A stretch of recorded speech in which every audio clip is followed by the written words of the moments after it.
A terrific Thursday morning to you indeed, and welcome today everybody to Mornin Barbados. Oh, morning has truly broken. What a beautiful day it portends to be. Rain or shine, we don't care. We shall live, we shall be our best selves, and most of all, we shall continue to praise our Creator and thank Him for all of the bounty which He has bestowed upon us every single day. It's Thursday. That makes it the 17th of April. That makes it Monday, Thursday. And as a matter of fact, tomorrow is Good Friday. I hope you already have your Easter weekend planned and church is included. So hopefully today we can inspire a little bit more to consider that as one of the places you ought to be tomorrow. I'm Pearson Bowen, forgot to tell you my name, but it's so wonderful having you company. And for those of you watching us on our streams on Facebook, YouTube, and our website, cbc.bb, good morning. How do you do? I encourage you to talk among yourselves, but talk to us as well, because today we shall share with you some really inspiring stories, we believe, and we hope that you're truly inspired at the end of it all. And of course, if you have an idea or if you know of something or someone which you think we need to tell their story about, right here on Mornin Barbados, do send us an email. That's morninbarbados@cbc.bb. morninbarbados@cbc.bb. So to all of you, morning. How do you do?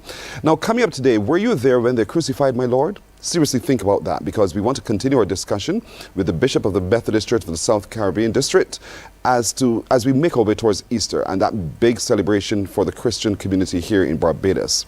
Very shortly, I'll be introducing you to these young ladies who are winners already in that $20 challenge. What can you do with $20? Oh, they have done much, and they're doing so well, and so we want to celebrate them this morning as well here on Mornin Barbados. Come see soon what the Amateur Radio Society of Barbados is doing. They're going to be opening their doors for you to come inside and see how they operate and perhaps inspire you to join the organization. Can you really spot a scam? That's a real honest question. Can you spot a scam before it affects you? And when can you spot a scam online? Well, our tech expert will join us this morning to share with us how we can do so to protect ourselves and what we see to be our investments. We also meet a young lady today who has a passion for sport, and she's really good at it. Can't wait to talk to her as well as we continue to feature our exceptional young people. And you'll also get some insight into the upcoming West Indies Women Windball Cricket Tournament. It is on, and they'll join us in just a little while to talk more about that. As it is Easter, we want to know how you can freshen your spaces and your homes and make them very Eastery. Our interior designer Monique McKay promises to be here this morning to share from her insight how we can actually do so, not just on a dime, but do so effectively so that it becomes a conversation piece for those who visit your home as well. We'll continue to share our journey through the Faculty of Medical Sciences. As you can tell, there's a lot to talk about today indeed, and that's right. And we particularly today want to look at clinical science and the opportunities for you to do your studies there. Perhaps these young ladies who are with me will have some interest in that as well. And the St. Joseph Organizing Committee will join us, as this weekend is a big weekend for them as they continue to gather, and we all continue to gather in the parish of St. Joseph. But we're 4 minutes after 6 o'clock, and since there's a lot, Patricia Ben, morning. How are you doing? Have a good one. Oh, you're in Queens, New York. Patricia, good morning. Have a lovely day. Thank you for logging in and commenting on our social media platforms as well. Good morning, Estelita Pyle. Monday, Thursday to yours. Monday, Thursday, Maundy. Thursday to you indeed, and I hope you have a lovely today and a lovely tomorrow as well. Fish might be on your menu. So a lot to get to. I am happy to be joined this morning as we celebrate our young, exceptional people. Two young ladies from the Christchurch Foundation School, so we have big up to the school. Good for you. They didn't get to go to Coleridge Parry. I know they're already chided themselves because of that, and they're laughing. I'm happy to be joined by the winners of the $20 challenge. They took a little and they did so much. Good morning to you, Robin Frederick and Haley Scott. How do you do? We're all right, thank you. Wonderful. And you've brought along your teacher, Miss Yard? Yes, I don't please. You call her. I call her today Lois Yard. Lois is a teacher of art at the Christchurch Foundation School. So welcome, Miss Yard, as well. Thank you. You're welcome. So talk to me. Who's going to talk to me first? I'll start with you, Robin. Okay. You took $20. Why did you decide to join the challenge? Me and Haley are both previous participants of the challenge, and it was a great opportunity to go and explore and experience and network. And so, are you happy with the outcome? Yes, please. I see you already nodding as well, Haley. So there it was, your challenge to take $20, follow the rules, and like the widows might try to do a lot with it. How did you go about conceptualizing the idea to do something like candles with your $20? Well, as Robin and I both enjoy candles, and as we were in both a stressful point in our life with exams and all of that, we decided to come together when our teacher mentioned the $20 challenge, and the idea clicked immediately to us to do this candle business. So both of you, this is both your project? Yes, Yes, please. Was there anybody else involved in this project other than just the two of you? My mother. Yeah. Money had to get involved, right? Yeah. So you had an idea that we should do candles. We were stressed over exams. And so how did the consultations begin?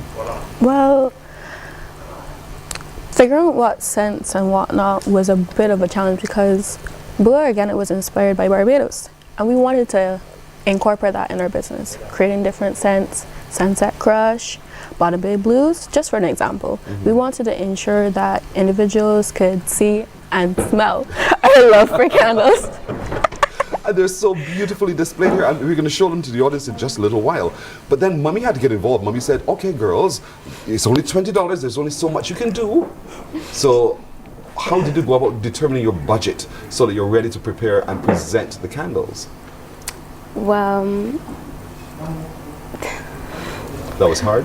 a little bit. It was very complicated finding materials that are eco-friendly, that are within our budget. But when we found those, it was very easy to put it together and form our candles and our business. Did you have conversation with Miss Yard? Yes, please. Because, I mean, you trust her, right? Yeah, please. I like that, Miss Yard. They said yes, please, very resoundingly.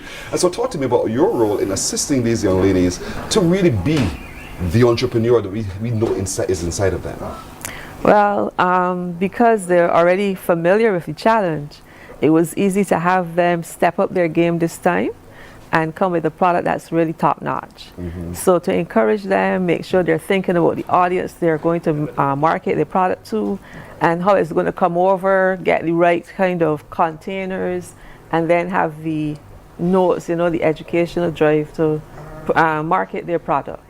Were you concerned that perhaps they were taking on a bit much?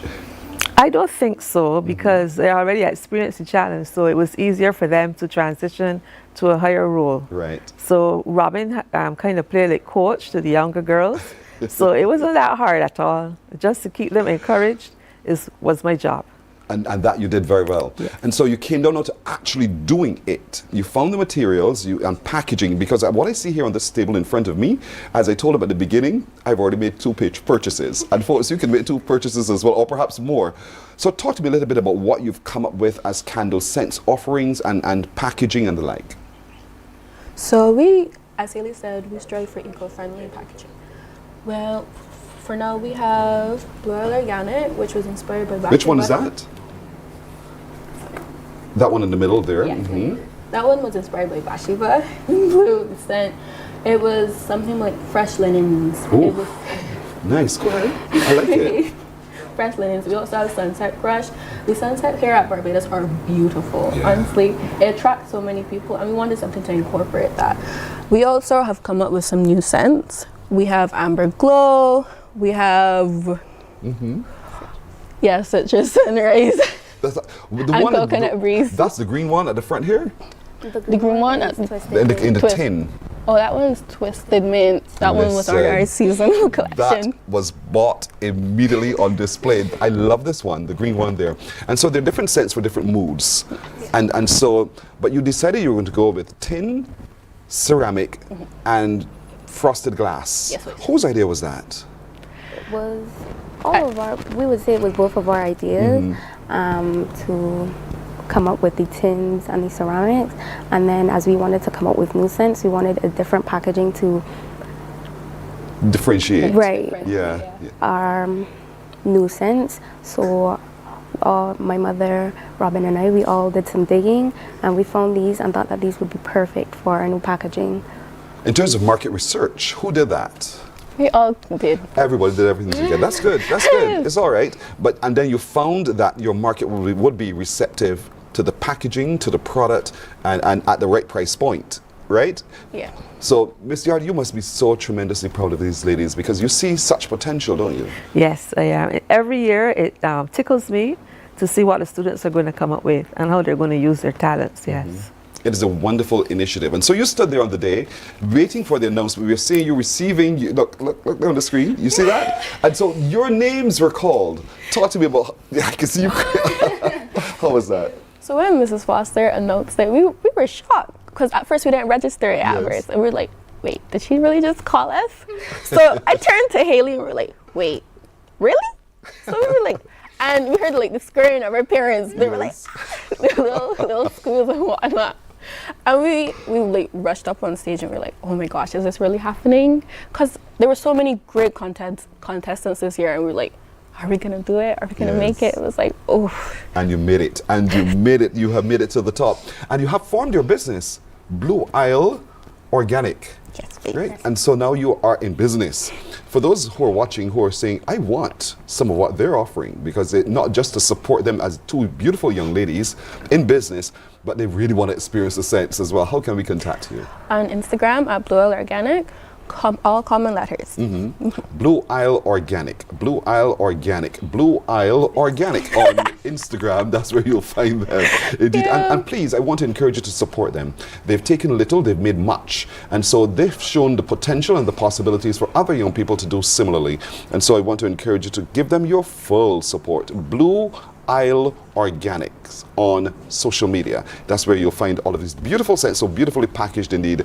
And Miss Yard, continue doing well at the school with the young people there, what you have been doing, inspiring them and guiding and leading to success indeed. Well done, Foundation. Well done to all of you. Thank you Very much indeed. Oh, all right, they're sweet. These are exceptional young people, Barbados. I commend them to you. Blue Isle Organic. We'll take a break here. We're back in just a moment. Morning, morning, morning. Good morning. Good morning to you. Some ask, what makes Barbados so special? We at Mornin Barbados say it's you, our exceptional youth. You are talented, resilient, and inspirational. You are the epitome of the Barbadian spirit, testing the boundaries of your creativity. If you are an entrepreneur, artist, baker, designer, author, or have done anything you think should be highlighted, email us at morninbarbados@cbc.bb. Let us show the world our exceptional Bajan youth. The Ministry of Youth, Sports, and Community Empowerment's Bridges television series is back. Join us every Wednesday at 8 p.m. with a repeat on Saturdays at 5:30 p.m. on CBC TV 8. Don't you miss it. God will not give you a job. God will not call you to do something. Morning, morning, morning. Good morning. Good morning to you. We're now 40 minutes after 6 o'clock. It is Monday, Thursday. It is the day before Good Friday. It is also straight ahead before the biggest day in the Christian calendar, which is Easter. And the reason why we exist still, because the Christ the Lord has risen. He's led by example. And we continue our discussion with Bishop Reverend Derek Richards of the Methodist Church South Caribbean. Good morning to you again, Reverend Richards. Good morning, Pearson. This has been such an inspiring series of sessions with you. I've had many, many positive comments coming out of this. I said to the others, I'm not going to tell him, I don't want to smell it. But just to thank you for your insight in helping us navigate our faith and why we exist, and understanding the redemptive nature and the redemptive reason for Jesus coming to earth as well. And so, walking it through, on the first day when he went into the temple to cleanse the temple, and we talked about why that happened. And I'm thinking again, it was his message to us to prepare ourselves. Recheck yourselves. What is your faith? Why are you doing what you're doing? Why are you falling into rituals? And what do those rituals mean? And get back to the truth of what those were. And then he began to drop certain notes along the way. He cursed the fig tree to remind us, that our faith can be a little bit fake. It's not producing the fruit we're looking for. He also raised Lazarus from the dead to remind us of the fact that this is possible, and I am the one who can show you. Follow my example. And then he came to Thursday, for instance. And here we are on Thursday when the beach, because on the Tuesday, that's when Judas Iscariot began to negotiate. And so here we are on the Thursday where he sent ahead John and Peter to say, prepare the meal, prepare the Passover, because it is heading to Passover. Talk to me about that decision to do that and the symbolism of it as we get ready for Good Friday. Yes. Thank you again, Pearson. There is a connection to be made between Jesus' actions on that Thursday and the Exodus, when the people of God were liberated through Moses. And what they did before the night of liberation was to celebrate a special meal, a meal that became for the Jewish people the Passover, which they celebrated annually in remembrance of the events that took place that led to their salvation, to their freedom. So Jesus is now redefining everything and also providing for his followers a celebration that will remember the night before his crucifixion, and which we now call the Lord's Supper. For some people it's Holy Communion, for others it is the Eucharist. And this is one of the things that unites the Christian church across the world.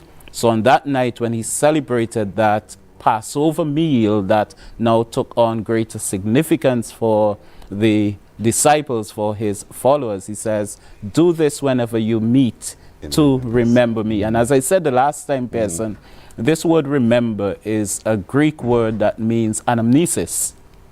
The opposite of this anamnesis is not just to forget, but to dismember, to remove from membership. So Jesus is saying, whenever you do this, bring me back. Know that I am present. So Holy Communion is not just a memorial. It is happening in the moment because Jesus is present. And that's Thursday. That's Thursday.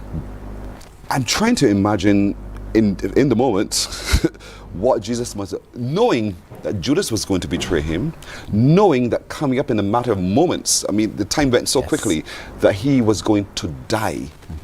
And put that into a human context, because he was human like us. Help me understand what it is for the Christian to deny self, to take up that cross, and to follow Jesus, and to accept that you have been sent to lead, to change. Yes, so as you said, of course, Jesus was very human like all of us. And there's no doubt that that moment was a devastating moment for him.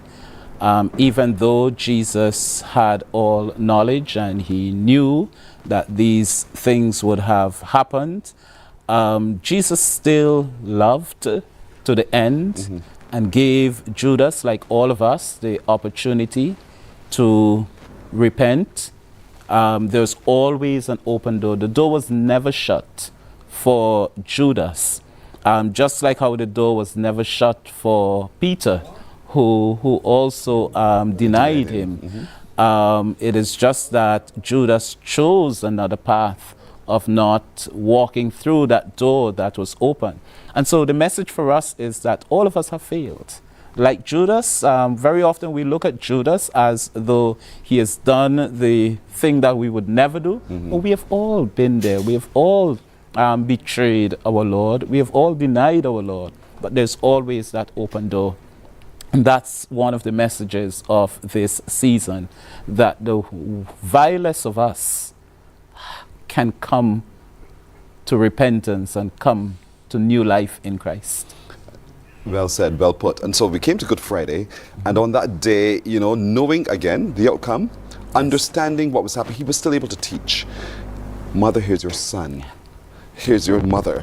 And that for me built community. Yes. It also reminded us of our faith, that I have set an example, standing here on the cross, nailed to sacrifice myself for you.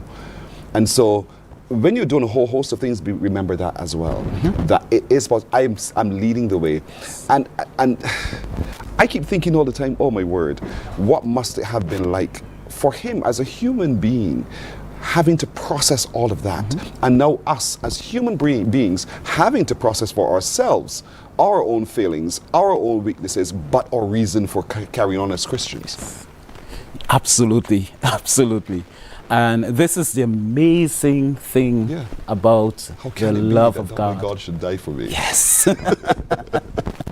Yes. Really amazing that there is redemption, and so persons have failed. Jesus is suffering because of the evil that was meted out to him, and yet he thinks of us.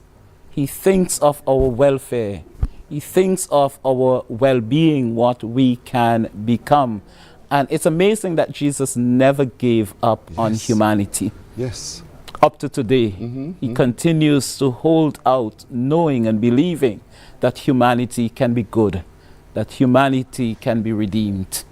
And amazing love, how can it be? That, oh my God, she's died for me indeed. And so he followed his mission to the end. Yes. Because his Father God had given him the mission to complete. And so we came to that day when, beyond imagination, the tomb was empty. Yes. This is what we call Easter Sunday. And for the Christian church, Easter represents what? Victory. Victory. Victory over everything that can oppress, victory over everything that can lessen what we can become. When Jesus died and rose again, he overcame Satan and sin and the consequences of sin. And so for the believer, there is hope. In the midst of hopelessness, there is a way where there is no way. There is life out of every dead situation. And so we live now with this eternal hope that all things are possible. But I will also say this, that very often for many of us, the empty tomb is the sign of resurrection, and there is a sense in which that is so. But I think it's important for us to recognize that our faith in Jesus and in God goes way beyond the empty tomb. So there are persons who will challenge the empty tomb theory, and they will bring all kinds of evidence to say this is impossible. And I submit to you that even if archaeologists, scientists are able to prove that the empty tomb theory is incorrect, and that they can bring a body and say empirical proof, this is Jesus, it doesn't shatter the faith of the Christian. That's right. Why? Because we have encountered the living Christ. Yes. The living Christ. And that goes beyond a body, that goes beyond an empty tomb. Listen, I was walking yesterday, and what you've just said was on my mind to raise with you. This one, you've answered it quite well indeed. And so the Methodist Church is open. There's service tonight. Absolutely. Service tomorrow, of course, at all the Methodist churches on Good Friday and Easter Sunday as well. And so the church is alive. That's what Jesus represented when he came. He closed it down and he restarted it. Absolutely. So Jesus now, the church is now built on Jesus and his faith and our faith as Christians indeed. And so we want to encourage you to find your way into a church, as I told you at the top of the show. Tonight, Monday, Thursday, there's worship in all Methodist churches. Tomorrow, Good Friday, at various times, there are services on, and it's also listed in today's newspaper, which is good, so you can pick it up and read it for yourself. And there's the cantata on Friday evening that's right, at 5 p.m. Right, 5 p.m. with the Barbados Police Service Band. Can't miss it indeed. And then Easter Sunday, we are rejoicing. Christ the Lord is risen today. Hallelujah.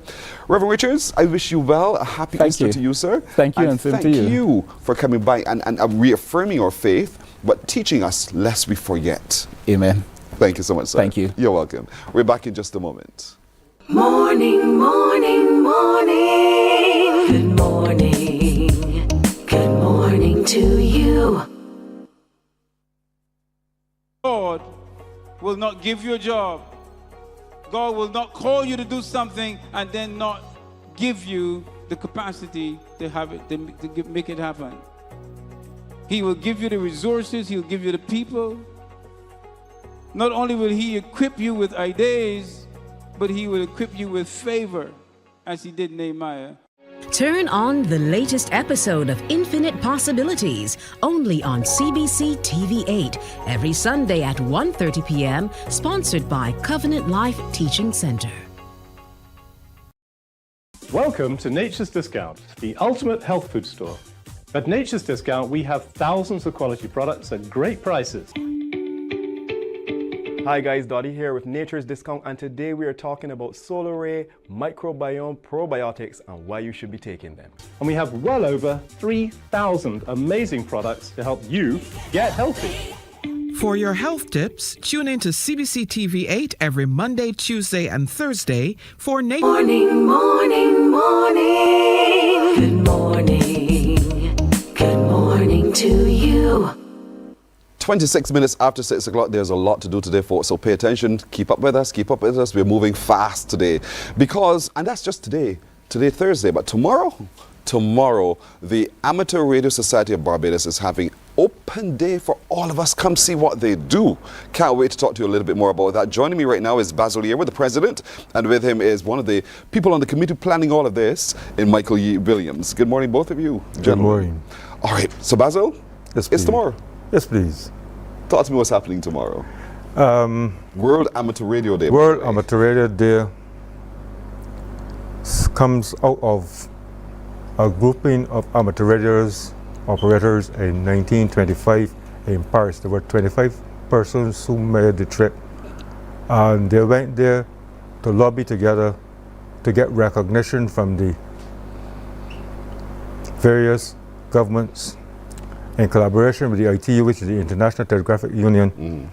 So they met in Paris and they formed the IARU. From those initial 25 countries, there are now 160 members, and they service over 3 million amateur radio operators worldwide. Now, amateur radio is a very multifaceted hobby in the sense that whatever commercial radio station can do, we can do. The major difference is that there's no compensation for us, just pride and the opportunity to do so. The IARU has allowed, or the International Telegraphic Union has allowed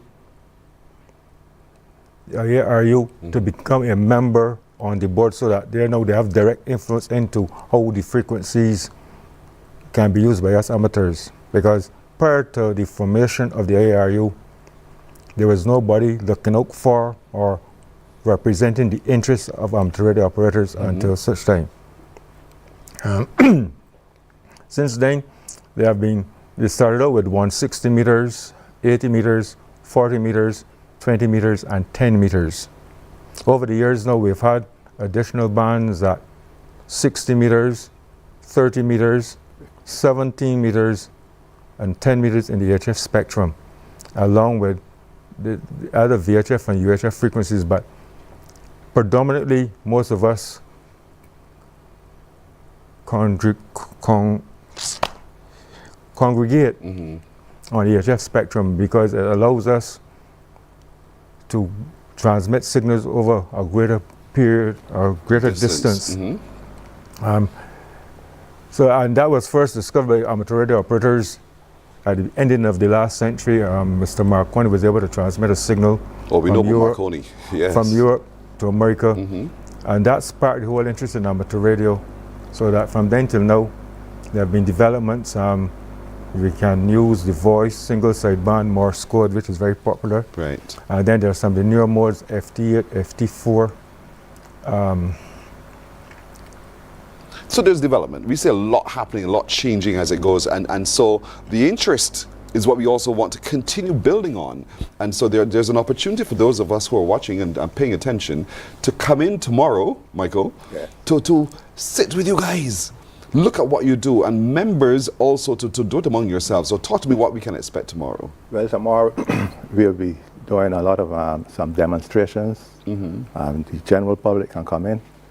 We will go through the paces of operating a radio so that they can come, and we will call other stations throughout the world, and they will be able to communicate. Sweet. But luckily for the individuals that might come and use the equipment, they have to be in the presence of the licensed amateur radio operator. Right. So it is along that framework that they will be allowed to use the radio, but they won't be allowed to use it on their own. It's not a plaything. No. But it's just to give you a hands-on sense of what you guys do and what the potential is for anybody who joins the organization to be able to do and become a registered operator. Yes. And this happens from 10 in the morning until 6 in the till evening. 6 in the evening, and is at your headquarters. The Amateur Radio Society of Barbados headquarters. We are a couple hundred meters across from the NCF and the West Star School. And we are on the left side, a pink building. You can't miss it with the old mill wall. With one of the holes in the wall. Yeah. See, that's it, the radio. So folks, when you look, that's what you're going to see. That's the building into which you go. They look simple, but in there they do some tremendous work, and that's where we can all gather tomorrow with tours, you said, Basil? Yes, please. We'll be giving tours, we'll be giving demonstrations, as well as one-on explanations with respect to what is expected or how the hobby is structured. Is it? Do we pay to come in? No, please. So it's free.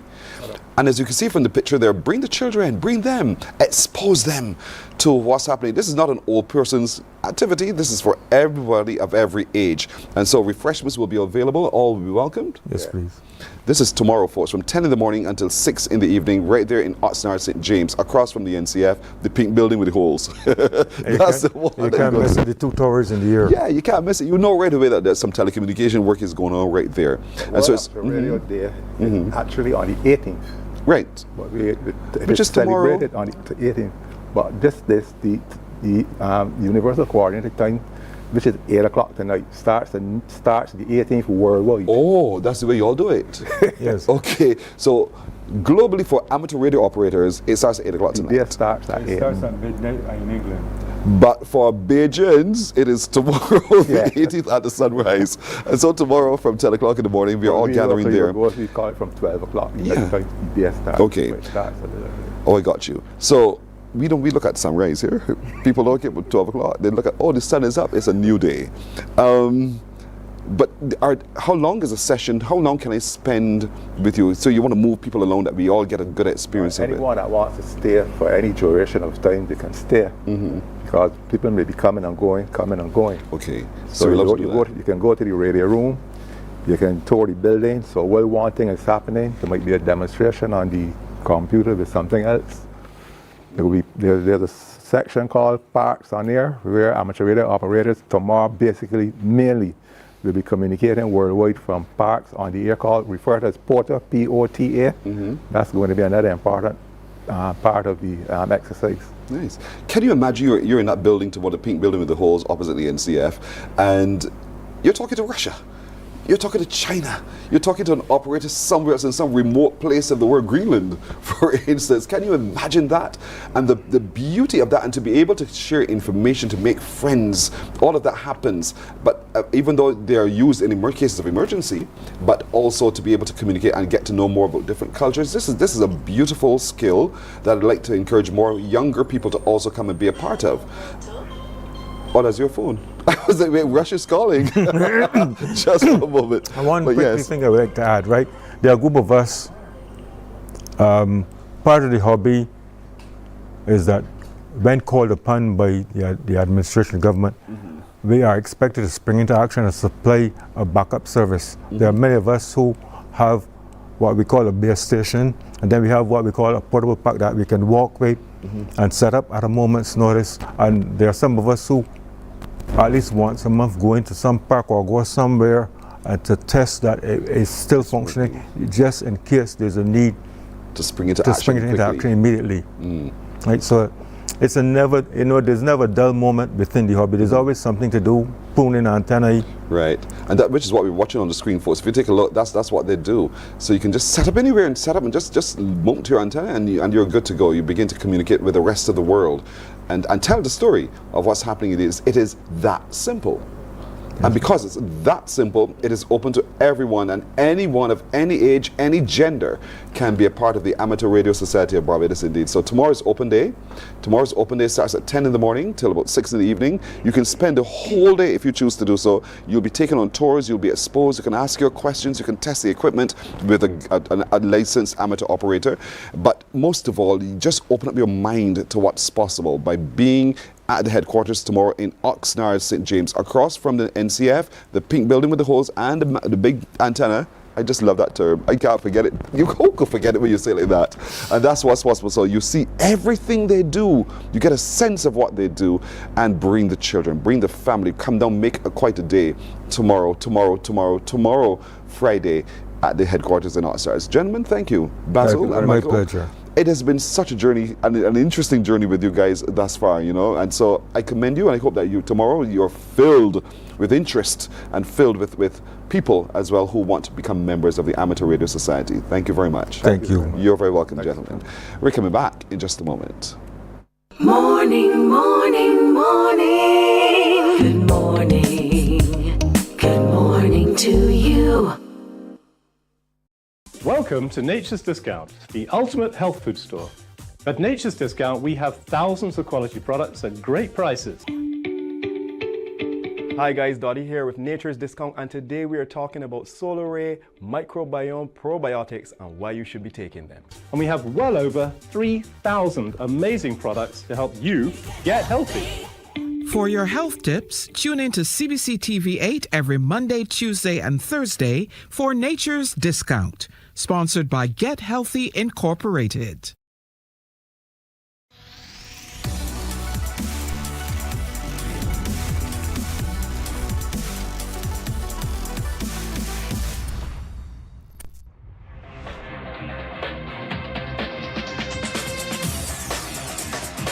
Week after week, Scald presents exciting reports and documentaries on the most varied topics of our time. Spectacular developments and innovations, lifestyle and trends of tomorrow, mobility and tourism, health news, highlights from art and culture. Each contribution grabs the viewer with extraordinary images and stories, and takes him into fascinating worlds which he experiences here exclusively and up close. We're there when companies and specialists develop super satellites for a global network in space and can look behind the scenes. Scald is a window to everything that is there or is yet to come. Fly with us through time to better understand today and tomorrow. You've always wanted that. Scald. Morning, morning, morning. Good morning. Good morning to you. 22 minutes now to 7 o'clock as we turn. You all know I love Monique McKay. You guys know that, don't you? She is so talented. She is so good. She is so fun. Monique McKay is with me right now. She's our specialist, our interior designer. She takes a space and she beautifies it with simple moves. Who would have thought that it was possible? So that's what we had to bring you in, Monique, to talk to us about Easter. Good to see you. Yes. Good morning, Pearson. Good morning, Barbados. It's wonderful to be back. I miss you. I miss you too. Listen, Easter is a time, and I know for a lot of us, it was a traditional time when we also changed up the house. Yes. But a lot of people have become lazy with it, where that's concerned. Oh man, it's just where we got long work weeks. Yeah. Kids have lots of activities. It becomes a chore to spruce up the house nowadays. So let's break that down for them. Let's give them something fun to do for this Easter weekend. All right. So this Easter weekend, a lot of people in the Caribbean spend time outside. Yes. Whereas if I was in Toronto, it'd be different. You'd be cooped up inside. So we are blessed to be here. Setting up an outside space is so important to make it cozy, to make it colorful, to make it fun. And so I think for the Easter season, most people are aware of that, but I think injecting more color is what I would entice people to do. There's going to be a lot of movement for families, particularly Easter and the Easter Monday and so forth. So when we visit, we want to be sure that when the folks come by to visit, that at least a spot looks fantastic and welcoming. Absolutely. So you're suggesting my outdoor space is what I can focus on. I think so. Rather than just putting those long trestle tables and those plastic chairs and so forth, what can I do? I would suggest that people create spaces for conversation, and because there's going to be kids around, spaces for play. Make it intentional so the kids have something to do while the parents are conversating. You can keep an eye on them quickly. easily. They're safe. They're not going to go down in a little tub of water. We got to, and then have your eating space. Yes, yes. So everywhere that's designated is special. And even if you didn't have a lot of time, maybe you put a few colorful Easter eggs on the table or your coffee table. That's nice. Yeah, around That's your part of my conversation. decorations. Absolutely. Yeah. We tend to, when we mount a tent, we tend to have those plastic flaps, which annoy me. What if we use fabric? What fabrics could we use? We could use the Sunbrella grade fabric, which is great for outdoor. If it rains, we leave it there. It will dry quickly, no mold. It should be able to recover instantly. Okay. So we are going to use those in order to, make the space pop. I mean, your heavy traditional pieces, you may want to keep a solid color. But the injection of the cushions and accessories should light up the place, as well as scented stuff. You can put them outdoors too. So that keeps away the mosquitoes. So you want to inject some of those for the outdoor atmosphere. And it doesn't have to be citronella, folks. It doesn't have to. They have rosemary scented things too. Yes. And we're taking a look at some of those outdoor locations some images that you shared with us here. Absolutely. Just so simple. Little spaces. This is it. But effective. They pop. They to use do your pop. word. Yeah. They do pop. And the other thing that I do want to stress is quality. Sometimes people shy away from spending a little extra, but it saves you from buying a whole lot more the next year. So quality, that piece that you're seeing there is very durable for wet spaces. Oh, this one is beautiful. This is gorgeous. This is talking about poofs, outdoor tables for this patio set, side tables. Now, the interesting thing about these tables, which we actually have, is they're concrete. I was saying it looks like stone. You're right. The wind cannot lift these. Wow. They cannot lift these because they're designed for outdoor. It will take the weather, the sun can be just torturous. That's good. So these are concrete, and look at the style. Now this set here, which we also have, is you're able to put a table over it. So not only can you put up your feet and relax, the two chairs in the back are waterproof. If you're around a pool, they dry very quickly and still look elegant. Yeah. Now this space here is like if you have a covered area, but we do have the poofs and we have layered. That's an outdoor carpet. You can layer it with something else during a special holiday, a special time, and then set up your coffee table for whatever you're serving. The bit you have in the middle of the couch right there, what's that? That's like a ball. On the floor? No, the ball? Yep, that's just for accent, accessory, something to make it look beautiful it is. It's so different. Yes. And sometimes you just have to find a different piece. And that's where we're set up. We set up to try to bring, we have wonderful furniture stores and places for accessories on island. Wonderful. I shop everywhere. Clearly you do. But I do bring in my own things that can help. That can help some client that I have. My niece has just gone into her new home. Oh, nice. And she, something, those traditional doorstops that look like wedges. Oh, yeah. She doesn't have those. Oh, no. It's like a ball. That same thing I just saw, like a ball like that. Okay. Corded. And anchored. And it's heavy and it anchors. Oh, I love her already. You would love her. She would love you. So maybe she did shop at your store. But and I thought it was so different. Yes. So different. Yes. We also, when it comes to color. Yes. There's some colors of Easter. Yes. What are some of those colors? Pastel. Pastel colors are nice. They're soft, they're easy on the eye. They actually set off a stream of relaxation when you're amongst them. However, we are in the Caribbean. Yes. Throw in a pop of something, you know what I mean? Pop in that pink, pop in the brighter greens or oranges. Yes. It also brings out another energy in you that's vibrant, that's ready to relax and laugh. So it depends on the event you're having, what tone you want to set. You can go pastel, soft, quiet, or you can have something that is loud and ready for some rum punches. You had to drop that one. The rum punches. So fine. So it's possible. We can have our rum punches in our lovely rooms and our lovely spaces. Set up. And so this is what's possible, folks. We only have seconds remaining. It's okay. The time goes so No quickly problem. together. I know. But these are ideas of things you can do to make your space different at Easter, Absolutely. but fun and a conversation piece and just unique. Yes. And as Monique reminds us always invest in quality. Absolutely. Invest in quality. Yes. And then be creative with how you use that quality piece or pieces. And it will last you for a long It'll time. last you for, look at that, Monique. Accessories for your coffee table, something different, something unique. We do have. And I just love this one. I just love this one for real. Yes, this one is awesome. It's very very unique. Flintstone-y You know, in terms of how you've taken the metal, the stone concrete pieces yes. and do that with it. It's beautiful It's indeed. fun, yeah. But it's simple, and but it's just accentuated. And great for the weather. Yes. You can leave it there. Somebody could stand on there, a child could climb up and be safe, to be honest, because it's concrete. She's at Interior Avenue. Yes, I am. Come and find me. Monique McKay, our Yes. stylist, thank you as always. Thank Monique. you so much Don't for be a having me. stranger. I will not ever be a stranger. Thanks Good. for having me. You're very welcome. Okay. You're very welcome. Morning Barbados continues in just a moment. Morning, morning, morning. Good morning. Good morning to you. Our world today is not the world God wants it to be.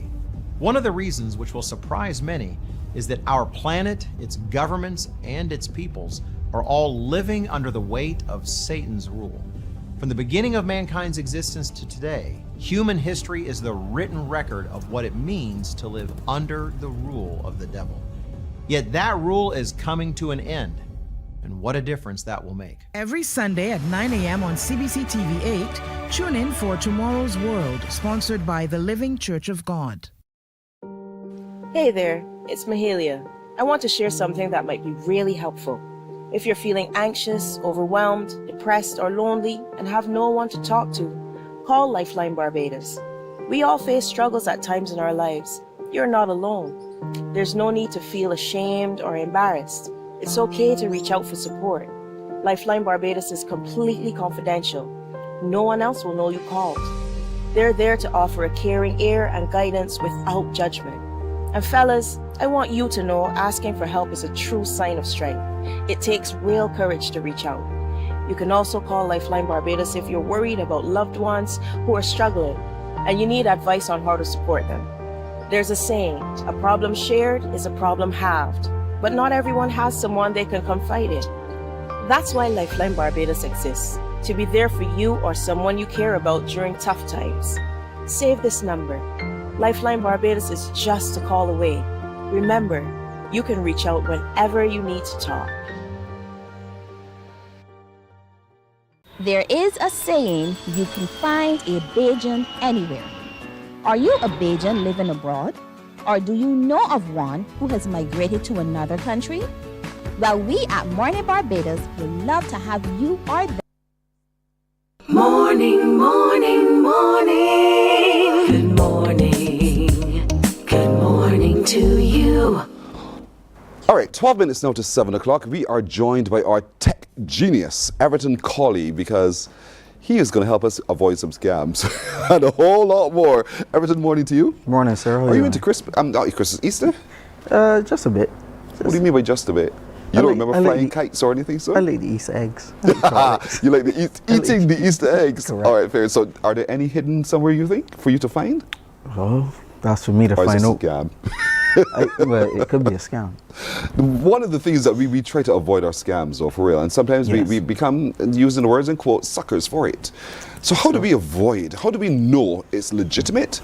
And how do we know what to do if it's illegitimate? All right, so if it's illegitimate, there will be some key indicators. There will be like bad spellings in your incorrect spellings in some of the links, or even if you're on your PC and you hover over a link, there's a bar at the bottom which will allow you to know where the address is going. If you see that address is looking really weird or too long for where it's supposed to go, then don't click on it. There's even like the emails, when you can click, you can actually hover above the email from the sender, and let's say you're looking for an email from Pearson at cbc.bb, but I hover above that email address and I see Pearson at cbc-gmail.com. Oh. Yeah. That's suspicious. That's very, very suspicious. Don't touch it. That's basically called phishing. So what do? Do I just delete it, or shall I click it, see what's about, and then delete? No, don't click it. Don't open it at all. If I open it, if you open it, there's no repercussions for opening. But clicking on the attachment or clicking on the link, then you got to call someone. Problem. Yes. We got a problem here. We got a problem. So, and sometimes, you know what we've always heard, if it doesn't say HTTPS : it might be Yes. suspicious. Yeah, Or okay. that security symbol. It's called the secure socket layer, right? It's SSL. So that is basically, that protects you from, protects your information, protects your credit cards and whatnot, your purchases from plain text transformation. What's that? So basically your information, if it's not via HTTPS, it can be viewed via plain text like normal. Wow. It's not encrypted. So any bad actor can just decide, let's see what Pearson has. Okay. You know? So always make sure it has a S, HTTPS. Yeah, if you're going to do transactions such as that, or if you're going to include your information, because you know you can have like identity theft. If you're going to put in your information to any website, like your email address, your ID, because sometimes you know you're signing up for a government thing, your ID is needed.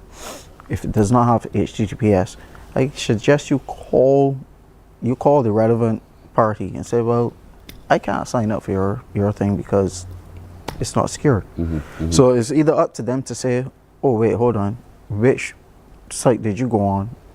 You know, you have to verify with the other party as well if it's them that is really doing this or not. If it's not. So it's important when we get these things coming at us, don't just proceed along. No. Look for the HTTPS. Yep. Look for the key indicators. Make sure, right? And the key, you're quite right, I remember that symbol. And also just make sure that the website address looks legitimate. But sometimes they can look legitimate and they're still fraudulent. Yes. There are a lot of evidence, a lot of ways you can find it. So, such as like your websites. Certain websites, they will have like a different character for a letter. So saying is the Mornin Barbados A. Look at the A, how that's done. Sometimes you can have a website, well, how the text is done it's not done the same way as the Mornin Barbados A. But what they can do is they can include that, just do a special character and include that into the website. Right. And you have to be cognizant, you have to be very careful. Because our eyes see what they want to see. Your eyes going to say A, but it's not that A. Lord have mercy. I better come off the net. No, you begin to feel that way. You just have to just be, you know, as always with cybersecurity, you always have to be alert. Right. Always. Everton? Yes, sir. I got to be alert now because they tell me wrap up. But thank you, as always, my brother. You've taught me a lot. You've taught us all a lot, I hope, and so we can avoid some of these scams that occur. Pay attention. Pay attention. Be alert about what you're clicking. Pay attention. Correct. As Everton just shared with you, sometimes they use a different shape of the character of a letter, or it doesn't have that S for or the key as a secured site. All of those things are absolutely critical. Don't just click. Check. Correct. Thank you, Everton. Thank you. All the best. And happy Easter to you, my Happy brother. Easter I to hope you. you find the eggs you're looking for. I hope so too. Morning Barbados continues in just a moment. Morning, morning, morning. Good morning. Good morning to you.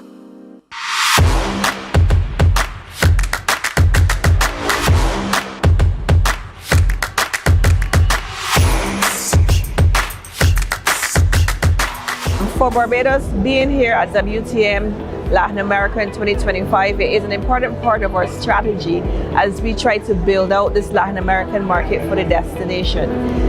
The growth of the Latin American market over the last 5 years has been good for the destination. 2024, we saw almost a 40% growth in visitors to the destination from the market. And being here, therefore, is an important part of our strategy for our continued growth as we interact with our tour operator partners and our airline partners, as well as speak to our media and travel agent partners who are coming through over the 3 days of the show. And it's also important for us to bring with us some of our partners from the destination so that they get the direct exposure to the Latin American market, and that they too can interact with the tour operator partners to be able to share more about their product directly. So we are pleased to have the Hilton Hotel here with us.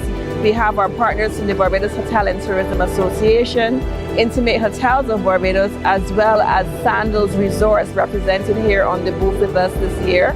And we also have our representative from our cruise department, because we also see the growth and the synergy between Latin America market and Barbados for our home porting cruise business. So we are interacting with our partners here from that perspective as well. So it's an important part of what we are doing, and we are certainly looking forward to having the interaction with the partners over the next two days of the show.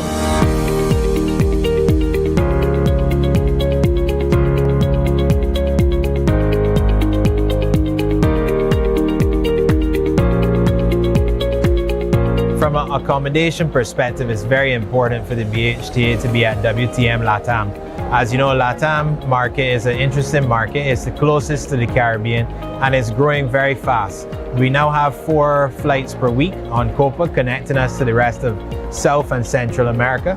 And it's also important for us to show our diverse options of accommodation that we have in Barbados to reach any budget.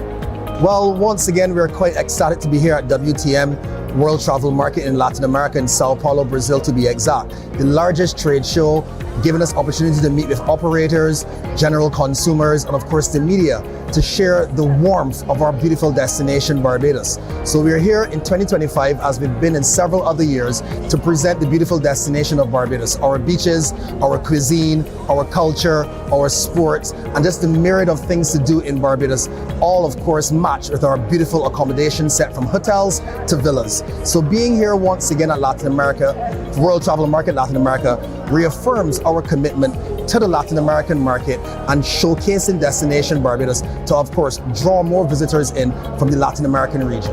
Well, Latin Americans can get to Barbados quite easily.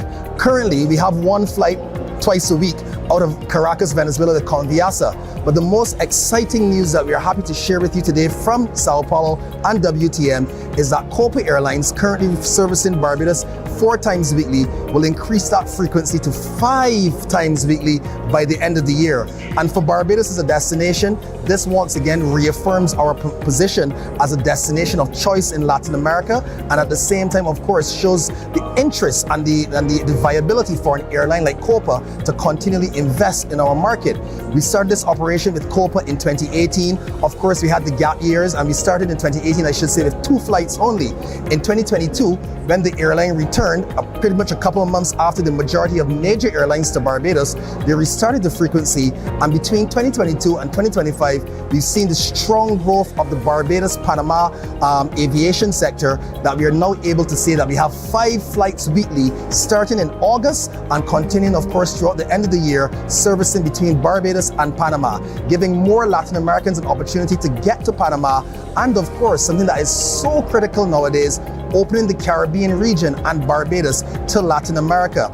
In today's global situation, of course, we're talking about trade, we're talking about commerce, and not only are Latin Americans seeking to bring their products to Barbados, but we've also seen a multitude of Barbadian businesses around CARICOM, also using the gateway to come to Latin America to shop for their products, provide commercial opportunities, and of course expose more of their destinations, including Barbados, to Latin America on a whole. So this Copa flight not only works well for the tourism component, but it also works well for our trade component, as Copa and their entire cargo operation facilitates the movement of large cargoes between Latin America, Panama City and Bridgetown 5 times weekly in a few months. Well, in 2025, I would like to say that we have pretty much achieved one of our major goals already, that being, of course, another increase in the flight frequency.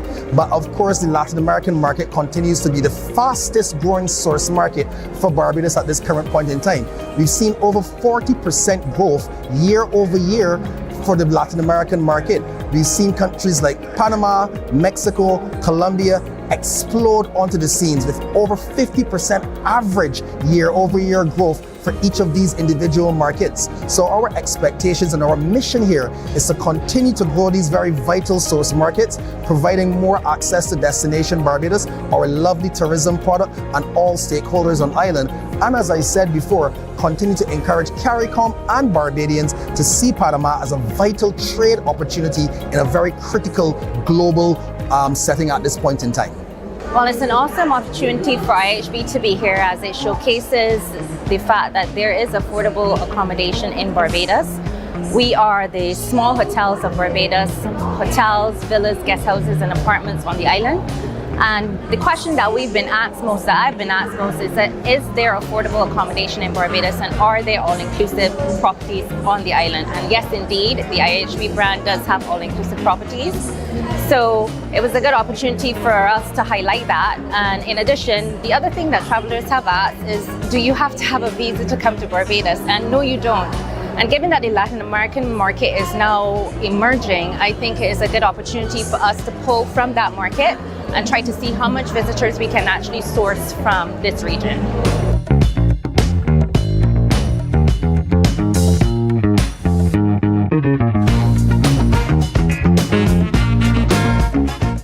Well, that's an interesting report there from the BTMI on their recent visit to Latin America to woo more Brazilians to Barbados. Much success we expect from that exposure there. Morning Barbados takes a break. We're back with the news and more in just a moment. Morning, morning, morning. Good morning. Good morning to you. There is a saying, you can find a Bajan anywhere. Are you a Bajan living abroad? Or do you know of one who has migrated to another country? Well, we at Mornin Barbados would love to have you or them on our Bajan Affair segment. Share your amazing stories, experiences, and how you have adapted to a new culture. Send us an email to morninbarbados@cbc.vb, and together we will travel the world.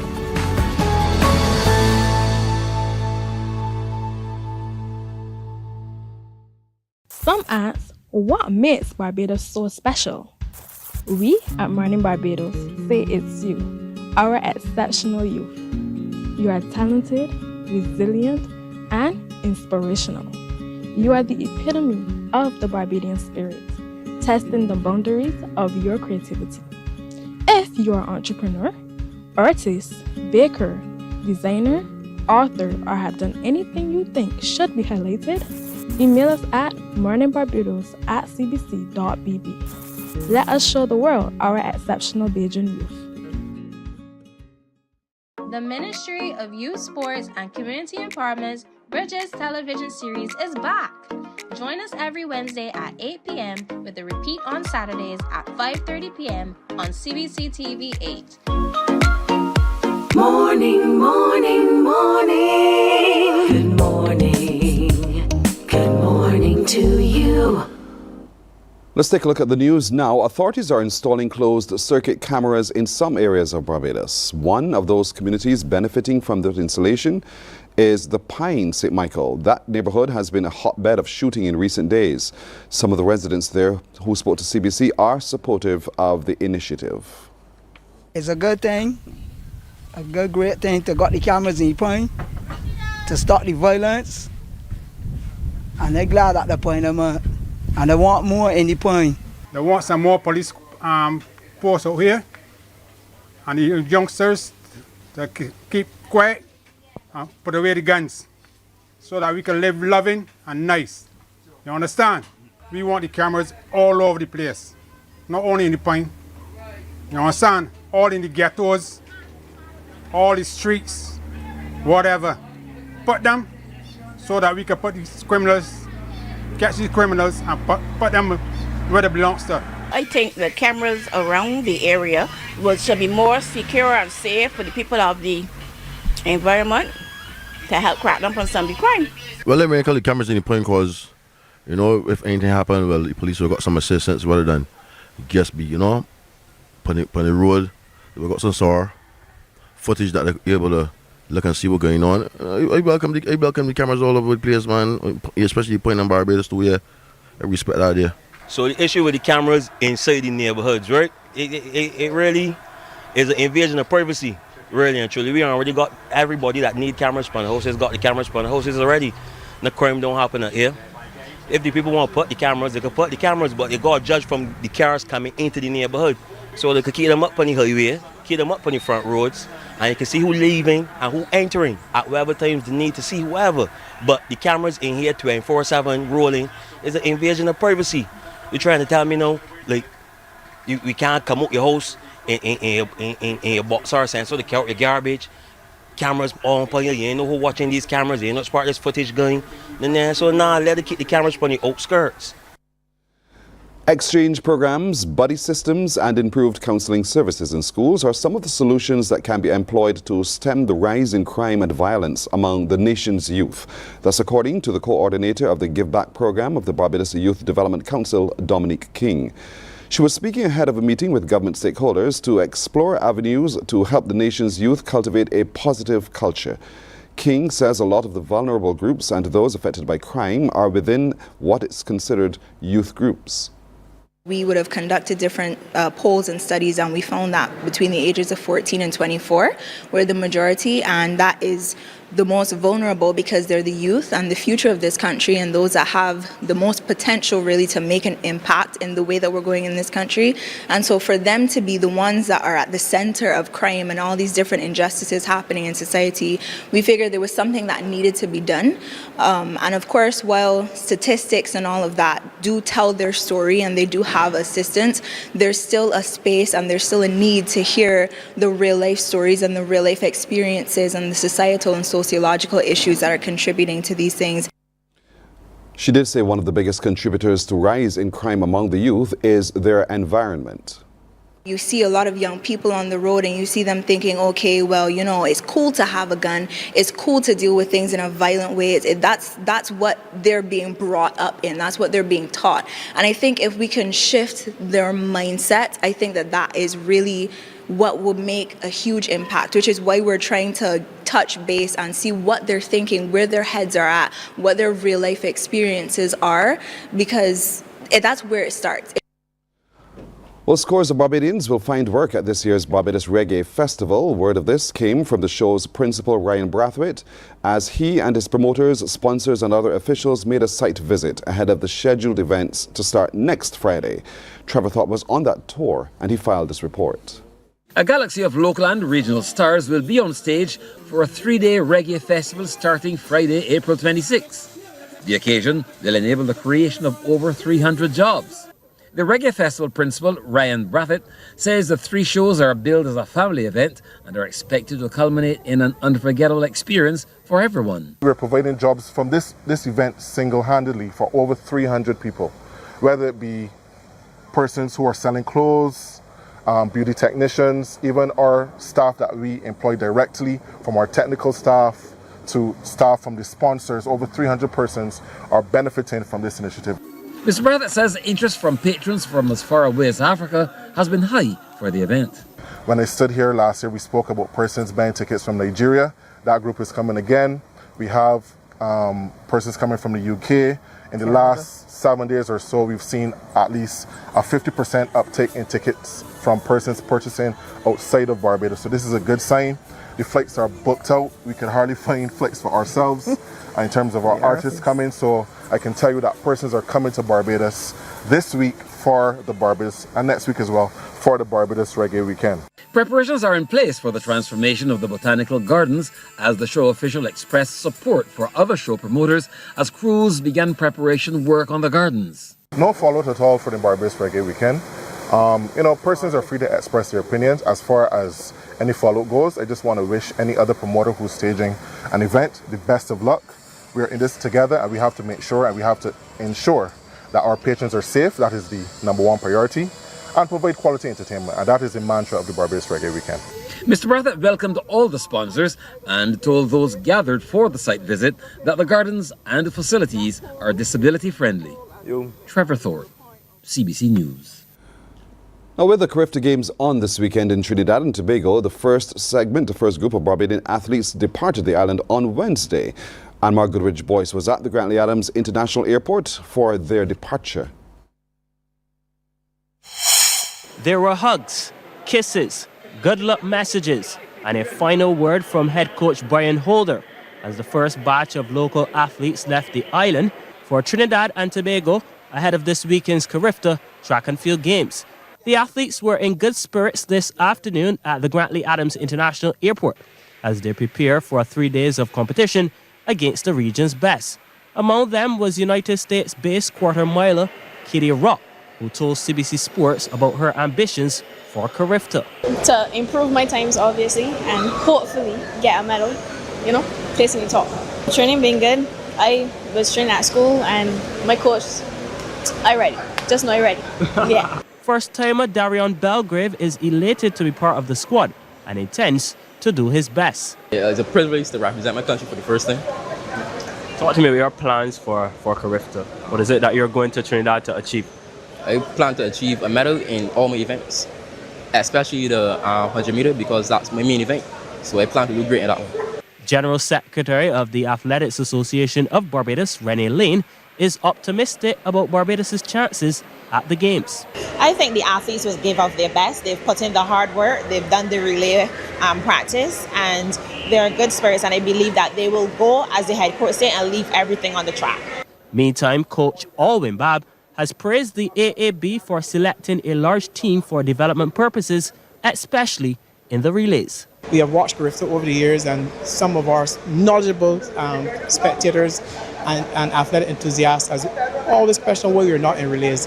This year, President Lynch has decided that we should be represented. I think that they must be congratulated.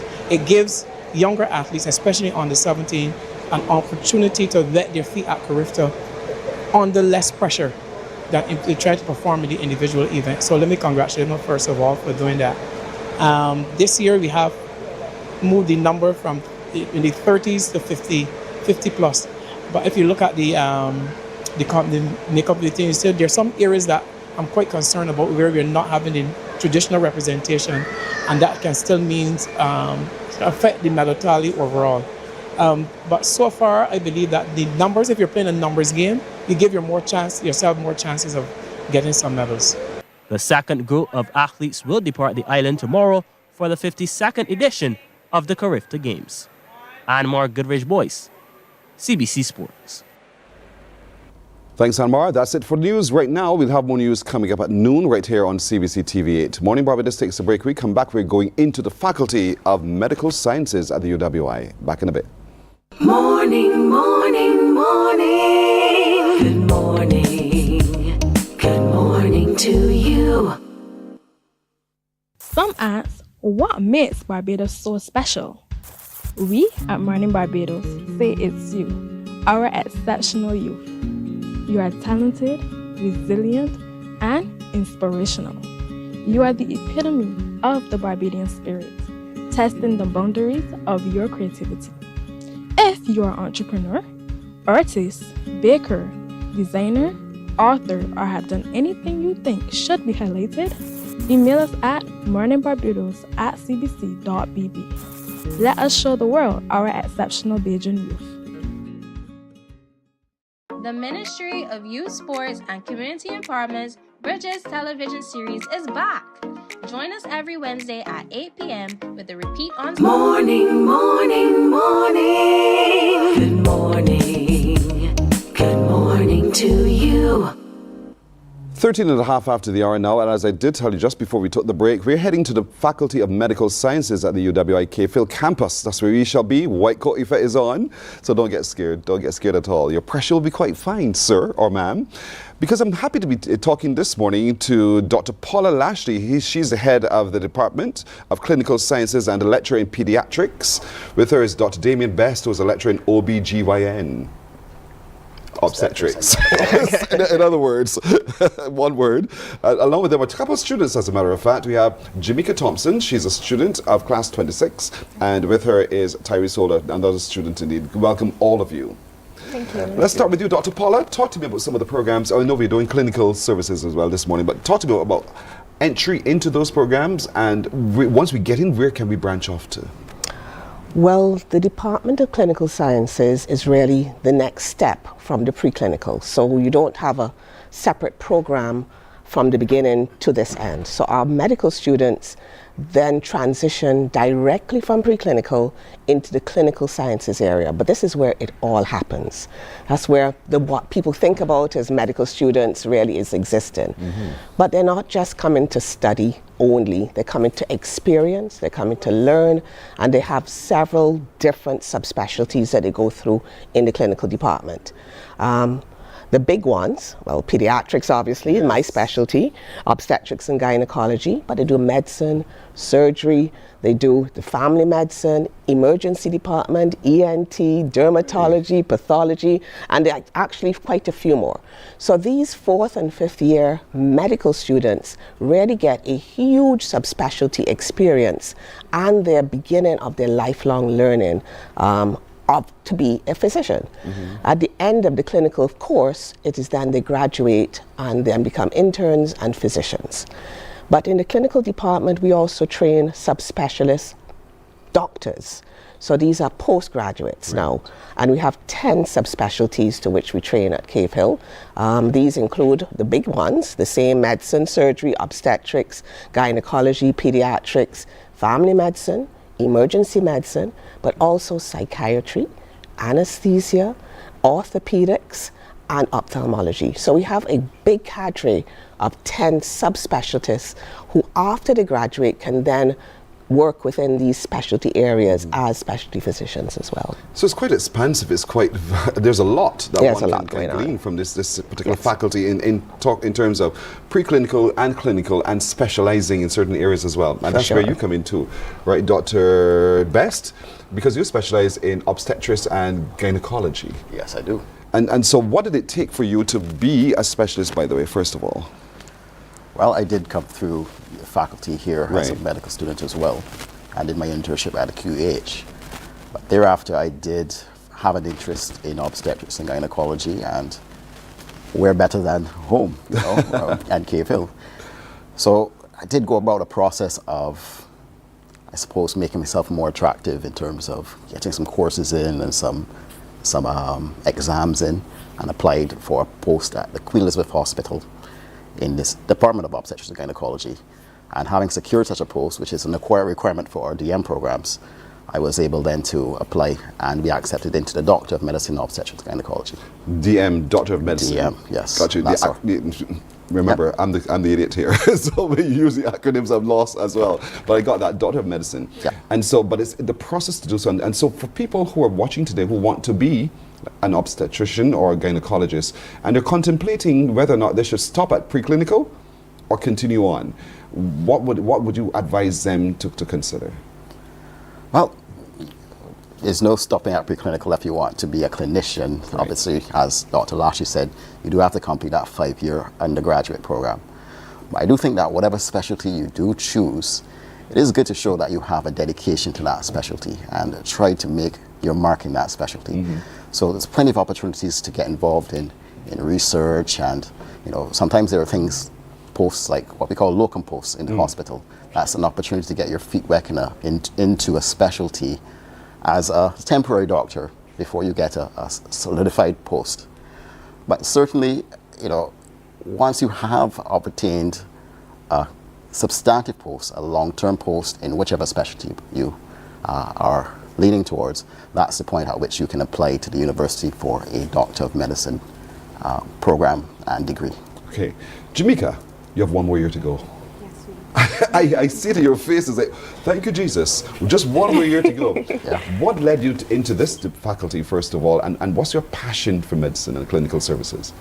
So my passion for medicine stems from a deeper story, a personal story. I was ill as a child, so I was actually hospitalized in the Queen Elizabeth Hospital. So seeing multiple physicians work tirelessly around the clock to aid in me, that fueled my passion for medicine. And since then I was hospitalized at like 4 years old, and since then I knew that I wanted to be a doctor. And you took the journey. So far, so good. It's intense, but it is interesting. It is. Because you're driven to make a change or to help someone. Yes, please. And you're young. What do you see to be your future then in not just medicine and clinical services, but overall in terms of management of people's health? Self-operated, you want to operate on your own, or do you want to be a part of a system? I do want to be a part of the public system as well as operate on my own. I think it's important to give back to the community and society, and I also think it's good to just improve the overall quality of health here in Barbados and abroad. Tyrese, how are you managing your time as a course of study in the Department of Clinical Sciences? Well, I've been having a challenge like everyone else to manage the time, because we have a very difficult schedule to manage with regards to classes as well as the clinical roles we take on at the hospital. But I've been finding time to spend time with friends, with my scheduling, and sometimes, you know, you have to meal prep, you have to plan ahead of time for in case things don't go as planned. And once things are on track, you know, I've found a way to manage my personal and my work life a bit better. So it's achievable. And that's the whole point I wanted to bring. That it is achievable. It takes a little bit of sacrifice and adjustment of one's schedule, but if you have that purpose and you're driven to reach that goal, then it is achievable. Talk to me about, Dr. Paula, now about time management within all of this, and it's not a walk through the park. No. It takes time because you're dealing with people's lives and health. Right. So certainly what we as faculty try to inculcate in our students is to recognize exactly that you are no longer just a student getting a degree on paper, that we are training you to be a professional, and a professional who has to take care for people. So there is a lot of mentorship that we try to inculcate within the faculty and within our whole lifespan at the hospital. And with our scheduling, they do have some down periods. We try to put those in, and we encourage them to be part of the whole community and not just to, you know, books and that's it. Yes, yes. To make sure that there's a whole living person that we're dealing with, and they themselves have to manage that. Absolutely. Men in obstetrician. Obstetrics. Yeah. Do you see a lot of them? As a matter of fact, yes, we do. I would say that most of the obstetricians and gynecologists in Barbados at the moment are men. There is a changing tide, of course, because a lot of the trainees that we have, the residents who are aiming to become specialists now, are women. So that tide is probably going to change, but yes, traditionally we've been heavy on the men in our specialty. And that's important, I think, to mention as well, because the males who are watching are thinking, oh, that's not for me. That's for the ladies. They'll deal with that. But you're saying, no, gentlemen, don't see yourself in any way not able to, because it's just being clinical. And if you see that just as that helping someone with your clinical skills, that's all that it takes. And so, Jamaica, what is your specialty? I haven't solidified a specialty as yet, but I am considering anesthesia. Interesting. And what about you, Tyrese? What would be your specialty? Currently considering something surgical, but I also do like the idea of internal medicine. Okay. And to become the surgeon, what else do you think you now need to do? Well, after graduation, I would have to go back similarly join a postgraduate program. I would like to join the DM program at Cave Hill. And then after I'm finished that, I would be a general surgeon, and then I would determine if I want to specialize in any specific type of surgery or stay as a general surgeon. And at that point, how many years would I have been in studying? Total? Well, 5 years to become a doctor, then a year internship, then about 5 years for the DM program. So about 11 after secondary school. Dr. Paula, you say like that, 11 years after secondary school, finally, I feel as if I've achieved. It seems like forever. And at that point, you're just at your basic level. There are still some specialists to go, another 2 or 3 years following that, if you want to really do very specific degrees and specific specializations. It is a long haul. And I think what people don't realize is you don't just get up one day, want to become a doctor, and then suddenly it happens. It's a lot of commitment. There's a lot of time that you have to spend in recognizing who you are as a person, and can you deal with this? Because it's not just the books. It is dealing with people, persons, personality, death and dying, and several things that we in this department have definitely a bigger role in trying to encourage people to understand what's happening with us. And that's good. So if you need to know more to understand further, today is the taster session. Today, Thursday, the taster session. What time does it start? I believe it's 2 at Cave Hill campus, in the faculty buildings. Have a look and see what the beginning of medicine looks like, because that's not the hospital side. Yes, yes. But if you don't pass that side, you can't get to the next bit. That's right, that's right. So it's either in person or it's online, because I know we have interest from those who are watching overseas as well. And so you just go onto the website of the Faculty of Medical Sciences and see when and how you get to log in as well. So thank you all. Thank you. Dr.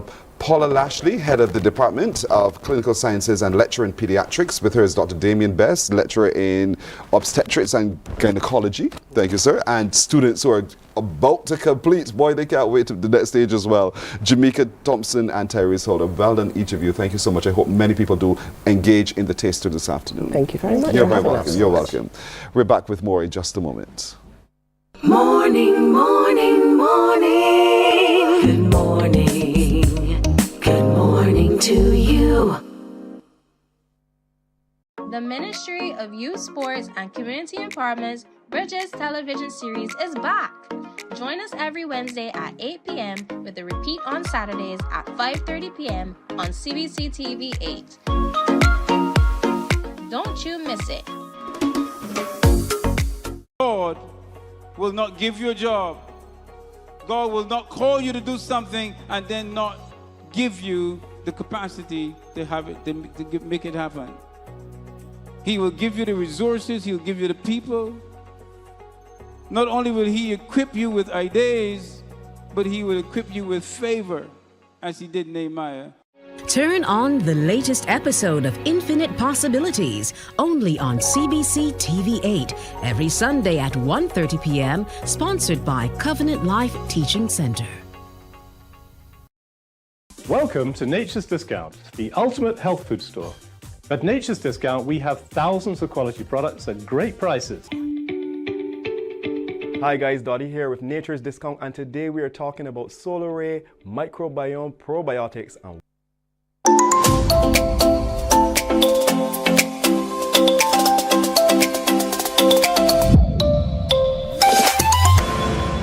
This segment of Exceptional Youth is brought to you with the kind compliments of the Student Revolving Loan Fund. Financing education the easy way. All right, up and on we go to Combamere to meet one of our exceptional young people who herself is quite a stellar athlete indeed. And so we're pleased to introduce you today to Sky Cox. And I love your name, your first name, Sky. That means to me that anything is possible. Do you like your name as well? Your medals are making quite a sound. They sound like chimes to my ears, and because you're wearing them so proudly. What do those medals represent? Well, I got these from the Invitational Origin CFP in St. Lucia. They finished recently a couple days ago. So how did you do? I might say they did great. So what? Those medals are golds? What is it? Well, there's a gold right here and a couple of silvers. But so you're pleased with your performance and your outcome, right? You do so much in sports. You love sports. Yep. What sports are you good at? Well, I'm good at swimming. I also do chess. I love chess. I used to. I can't say that I do anymore. But in school, that's what we did. Once you got to fourth form and fifth form, you're into chess because it helps the brain. So what is it that you do love about chess? Well, it's really fun to meet new people through playing. It's also a game of strategy which opens your brain to new ideas. You're right. Tell you what, I'm going to talk a little bit while they do something with your microphone. But Sky is one of these students who would have been at the St. George Primary School, and she's now at Combamere School. She's a student there, and she's a champion swimmer. She's a champion netballer. She is just fantastic at chess and a whole lot more. She's a brilliant young woman, and so that's why today we want to feature her as one of our exceptional young people, because we believe in her, and as a society we also need to give her our fullest support because she is just so good. And for those of you Morning Barbados viewers, if you didn't know, this is Corey Cott's little girl. You remember Corey Cox who hosted Morning Barbados a little while ago? Corey Cox's little girl is right here with us, and so we're celebrating her for that reason as well. So multiple medals you have because you're so good at what you do. You love swimming, you love chess. Which do you think is the sport at which you're best? Swimming, definitely. Swimming is the one. All right. You also brought along some trophies which you've accumulated over time. What are these trophies about? Well, one of them is for winning the Sprint Challenge in St. Lucia. It was also my first time qualifying for it. And the second one is for having the highest points in my age group. Whoa. So what do you want to be, a triathlete? Heptathlon? You sort of say you can do so much. That I would be able to do that if I set my mind to it. I'm sure you can. How was the trip to St. Lucia though? It was awesome. Uh-huh. After the swim meet ended, I got to see lots of beautiful places. I went to Sugar Beach and some sulfur springs. Yeah, did you get a chance to wash yourself in the sulfur? Yep. And how was that? Refreshing? Yeah, there was also a slide that connected two pools. Ah, and you took that? Mm-hmm. You're bold and daring, not me. It wasn't really that Not large. me, Sky, but I'm glad that you had the experience indeed. In terms of competing with those other athletes though as well, how was that? It's fun. Mm-hmm. I really like seeing how they grow and how I can grow to keep on facing them in my heats and to try and keep on beating them. Yes. It's really fun to be with them because at the end of the day they're still my friends and I love to talk to them. And that's okay, but you can still win. You can talk to them still, but win. Fair. But did you participate in the recent Jean Pierre netball tournament? No, I did not. Would you want to? I would. Mm-hmm. So, on what position are you at in netball? We don't actually do positions. Mm-hmm. We're currently still learning how to throw a ball. Mm-hmm. We just want to get that good before we move on to anything else. And did you start netball at primary school? Youth in primary school. I'm actually still going to St. George Primary.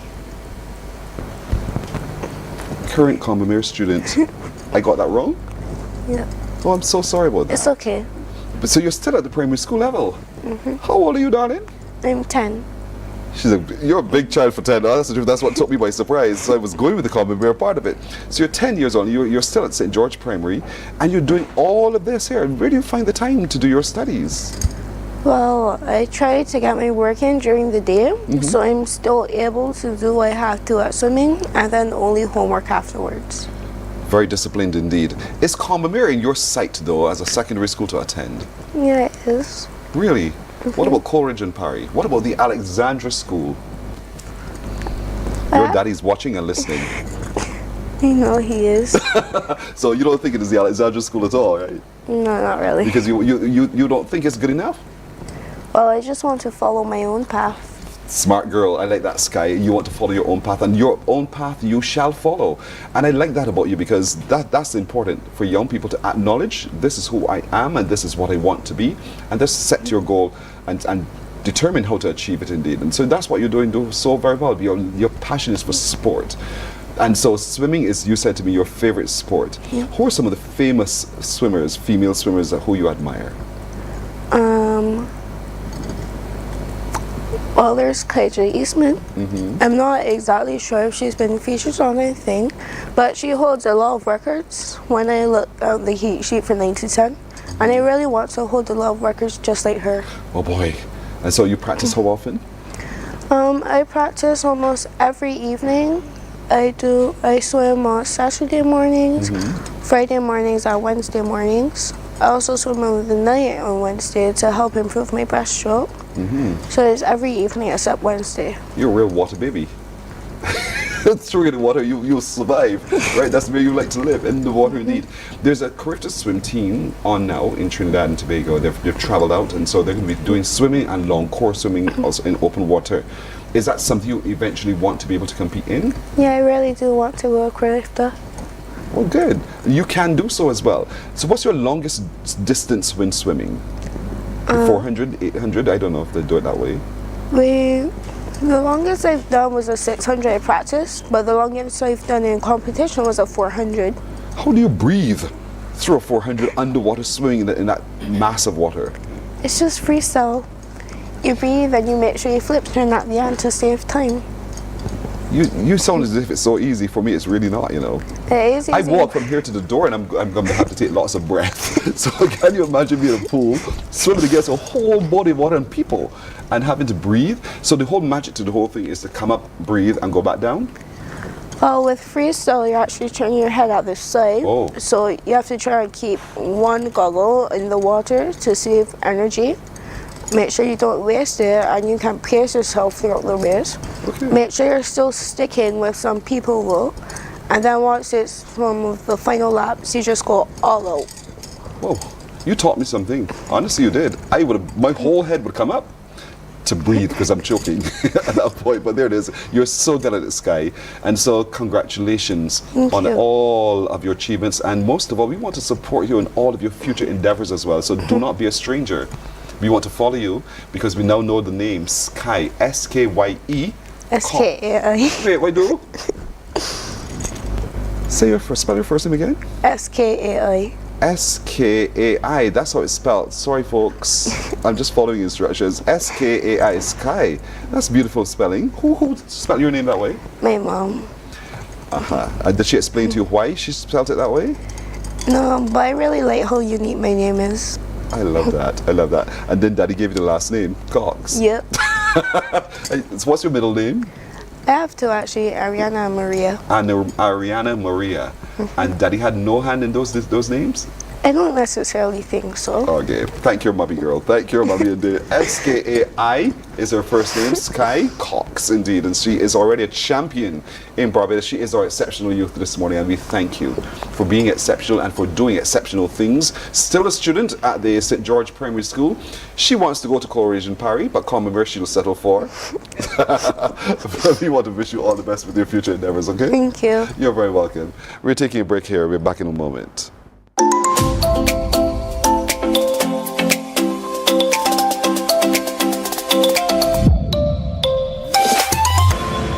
That segment of Exceptional Youth was brought to you with the kind compliments of the Student Revolving Loan Fund. Financing education the easy way. Morning, morning, morning. Good morning. Good morning to you. Welcome to Nature's Discount, the ultimate health food store. At Nature's Discount, we have thousands of quality products at great prices.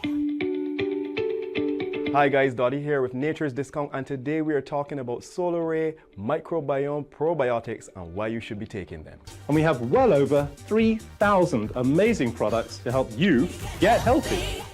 For your health tips, tune in to CBC TV 8 every Monday, Tuesday, and Thursday for Nature's Discount, sponsored by Get Healthy Incorporated.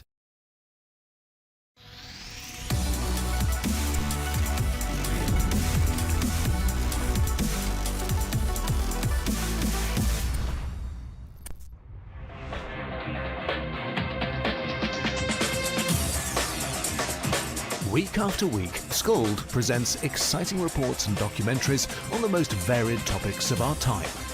Spectacular developments and innovations, lifestyle and trends of tomorrow, mobility and tourism, health news, highlights from art and culture. Each contribution grabs the viewer with a The Ministry of Youth, Sports and Community Empowerment's Bridges television series is back. Join us every Wednesday at 8 p.m. with a repeat on Saturdays at 5:30 p.m. on CBC TV 8. Don't you miss it. God will not give you a job. God will not call you to do something and then not give you the capacity to have it, to make it happen. He will give you the resources, he'll give you the people. Not only will he equip you with ideas, but he will equip you with favor, as he did Nehemiah. Turn on the latest episode of Infinite Possibilities, only on CBC TV 8, every Sunday at 1:30 p.m., sponsored by Covenant Life Teaching Center.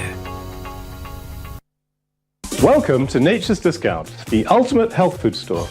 At Nature's Discount, we have thousands of quality products at great prices. Hi guys, Dottie here with Nature's Discount, and today we are talking about solar ray, microbiome, probiotics, and why you should be taking them. And we have well over 3,000 amazing products to help you get healthy. For your health tips, tune in to CBC TV 8 every Monday, Tuesday, and Thursday for Nature's Discount, sponsored by Get Healthy Incorporated. Morning, morning, morning. Good morning. Good morning to you. This weekend, the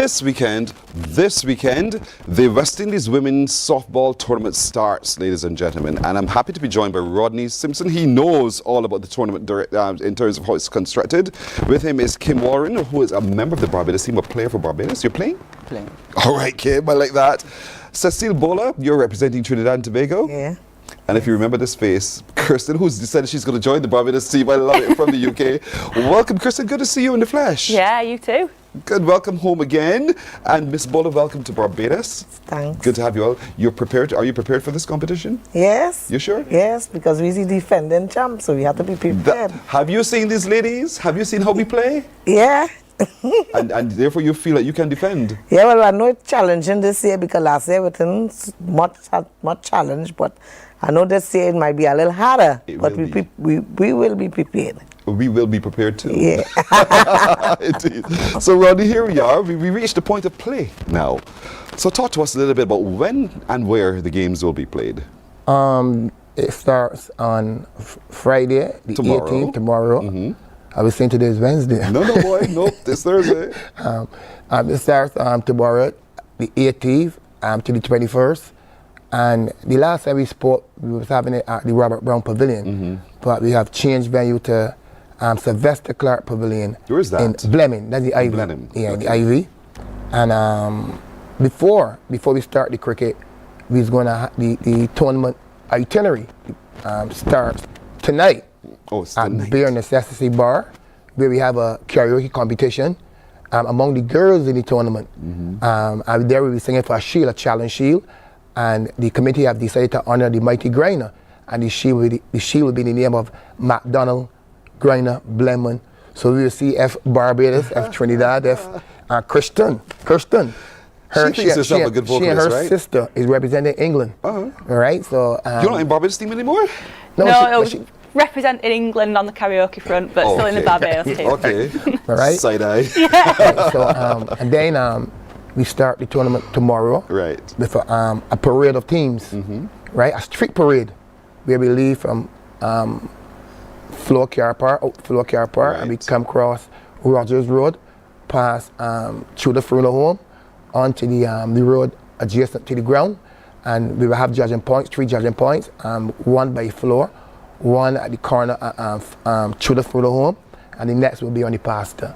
Right. And so then, we'll make the trek down from floor, we'll turn right there by Charles F. Broom Primary. Yeah, by Rogers Road. I follow you. Nobody calls roads by name. We know there by Charles F. Broom, we make that right turn, and we'll pass the judging point there by Tudor's Funeral Home, and then we make another right onto Blenheim. Yeah. Yes, that's how it's going but to be. You know that you say something, it's true, I never know the name of the road. Who pays attention to the name? No, but why pay attention to it? Because if you're organizing the route, you have to. Then you have to check the road to write the letter to the police telling them the route. I got you. Right. So that's how you manage to know the road, right? And then after the parade, we start the games. It will be a T6 tournament, sudden death, 6 overs. Everybody got a ball over. The team that win this tournament have to win every game. As you beat is out. As you lose, you're out. Right, so that's basically it. So, right, and Tamina are the defending champions because they won it last year. Yes. They are the defending champions. And then on the Saturday, we're going to have the T6 tournament. The T12 came here, the T12 tournament. And this tournament will be played in a shield for the Hamilton Lashley Challenge Shield. And that's on Saturday. This on Saturday. And on Sunday, it continues on Sunday and run down till Monday. But on Saturday, all these matches is day and night matches. But on Saturday, we're going to break the cricket round 5:36 because we're heading over to the Paling for a big, massive back and time set. So enough activities, You built it well. The ladies are going to have a good time. Kim, are you ready for this competition? Kim, always ready. Kim is always ready. What are you, bowler, batter, fielder? What are you? Really? Oh yeah. Fast, medium, spin? Whatever is playing. Right. Medium and a lot of slow, because slow, it looks good to them. Yes. But it's tricky. Yes. It's tricky. So I hope you heard that. I hope you heard that. So in terms of getting ready, have you been in lots of practice and that kind of thing in the nets? Yes, lots of practice. Actually, I haven't played for about 12 years. So practice is but love of the game. Yes, yes. Love of the game. So we have Trinidad and Tobago. What other teams we have represented? We have Trinidad and Tobago. We have Guyana. We have St. Vincent. We have Barbados. Yes, the country. Right, those. Miss Bola, how is is your team ready? Yes. Yes, I will say that because we've been playing in Trinidad. We win many competitions in Trinidad. And we're ready because it's right through cricket for us. So it's like, and when we come Barbados, we know what to expect in Barbados because it's over 20-something years we playing cricket. And Barbados, maybe, how much time we won twice, we come out third in one, we come out second, and I play with other teams before too in Barbados, besides Tamana team. So we're ready. We have some players from last year, national players who was with us last year, which is Reenie's boys, Clean Kirby, which will not be with us this year, through our national duties, but we have some again Imtage and Pashes shared 2002 Imtage win it, 2003, 2004. So we have 2 and Brooklyn 3. United of Trinidad win it. The tournament was cancelled in 2005, 2006, 2007, 2008. Brooklyn United of Trinidad win it. Brooklyn take a break, and in 2009, United Survivors win it in 2009. Where are they from? St. Vincent. Brooklyn United re-entered the tournament in 2010 and win it in 2010. 2011, Cricket Lovers of Trinidad win it. 2012, Tamina United win it from Trinidad. 2013 was one of the best finals you could ever had. I remember Tamina and Cricket Lovers in the finals, and Cricket Lovers wanted 4 runs off the last ball, with 2 last women at the wicket. And the girls smashed the ball to the boundary, and that was it. I remember seeing Tamina girls crying, you know. I remember that very, very good. Nice. And last year, Tamina United win it. So Barbados win it twice. And that's your team? The first 2 years. First 2 years, 2003. So what? We'll win it again this year, right? One of our secret weapons is next to you. Now you know. Now you know. And so, Kirsten, I know that you are a tricky bowler. Yeah, pretty modest, but yeah, bowl good lines. So I'm telling you, game on. Game on, game on. I love it indeed. And that's the kind of rivalry and competition we're going to be having in this tournament, Miss Bola. You know, it's game on, girl. Is your sister also going to be a part of it? Yeah, so Alicia's over as well. So she bowls a little bit different to me. She bowls left arm spin. So yeah, a bit of a mix. Yes. In terms of getting familiar with the Barbadian girls who are also on the Barbadian team, how have rehearsals and practice been? Yeah, really good. So we went to practice on Monday evening, and that was the first time we met the girls. They welcomed us with open arms. It's been fantastic. We were there again last night, and it seems a great bunch, a great team to be part of. Kim? Yes. Yeah, they're fun. Learn how we do it here. Yes. Once you're an adult, cricket and rum goes together. So,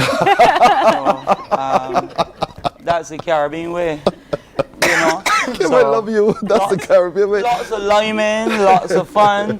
That's the Caribbean way of cricket. Yes, so get accustomed. We welcome them with open arms for both of us. Yes.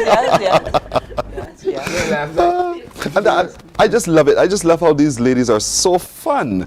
And while the games are competitive, they bring some fun to the games as well. And that's important to have that camaraderie between the nations, the Caribbean nations, and to do this indeed. So it's women playing cricket. Miss Bola, you said how many years have you been playing cricket now? Over 20-something years. Why did you get involved in cricket? It's a man's sport. And yes, it's a man's sport, but like I'm from country part of Trinidad, so and I live right next to the ground. Right next to the ground. So it's every time we get chance, we find ourselves in cricket. And this lady come up and she said, let me go and join a league in Grandy. And that was it. And we didn't know much how the field placement and everything, but we go. Everybody running down one ball. Yes, of course. But after time we learn and we reckon to deal with in Trinidad. Now. Yeah. But you never made it to Women's West Indies cricket. Any regrets? No, not really. I did get one chance, but as I say, we was from a poor. We didn't have anything, and the distance was to go to train to make the nationals. It was high and hard.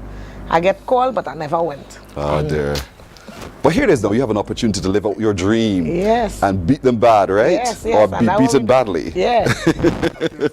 Yes. There's about 6 or 7 bowler sisters that play cricket and play this tournament.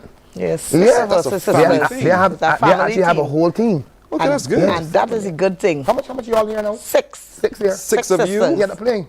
I'm playing on one team. But how many people are on the team? 11. 11 is on the team. And 6 of them are 6 you? are Bowlers? Okay. So that's why. Bun. Did you also get to learn how to play cricket the Bajan way? Yes, man. Yeah, Yeah. Kim, was she good? Did she handle herself well? Yeah, Trinidad is always good. Unlike us, I think we've fallen off when it comes to softball cricket in Barbados. We used to play every year, all year. If you go to Trinidad, there's always women cricket being played. And that's something that we need to get back to here.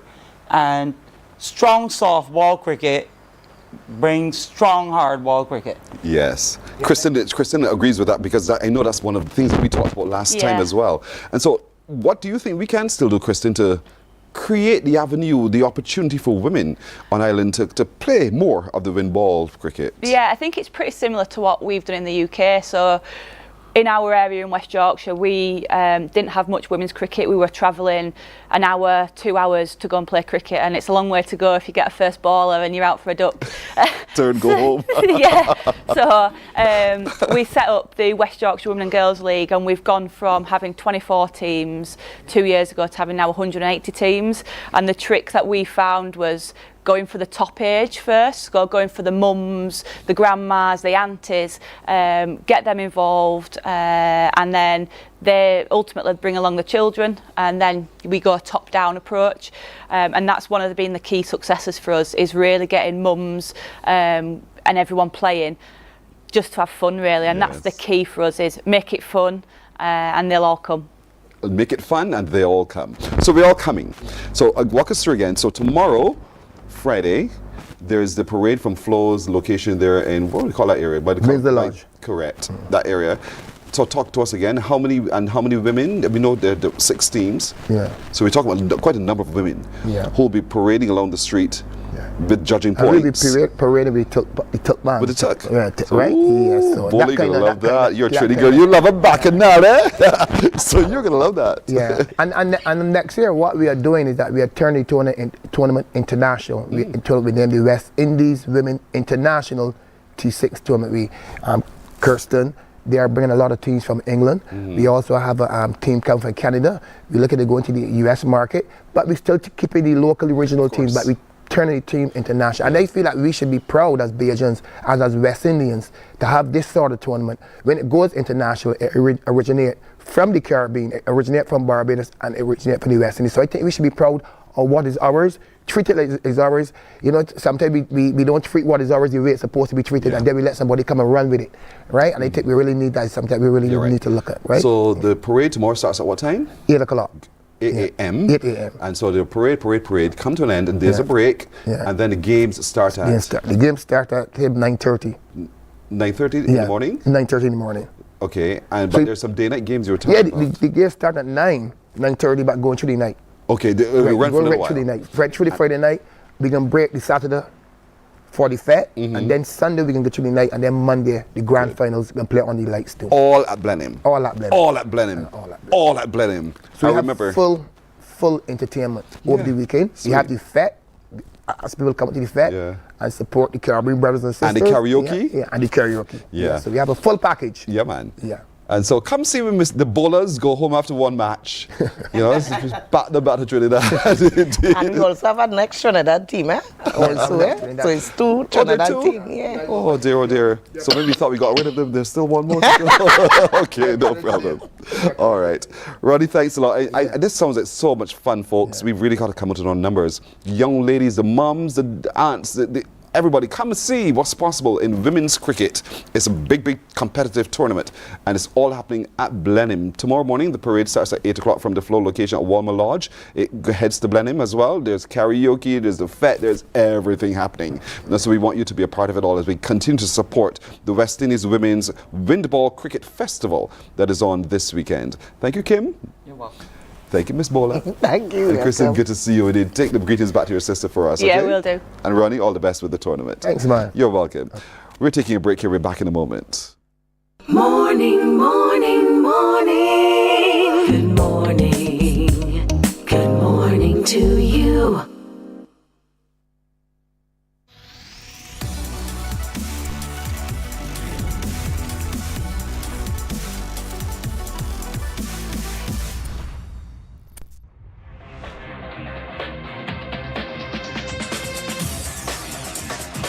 Week after week, Scold presents exciting reports and documentaries on the most varied topics of our time. Spectacular developments and innovations, lifestyle and trends of tomorrow, mobility and tourism, health news, highlights from art and culture.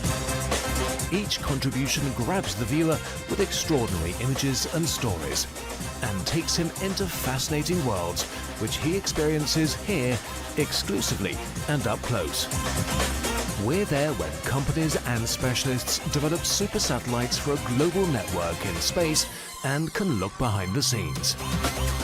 Scold is a window to everything that is there or is yet to come. Fly with us through time to better understand today and tomorrow.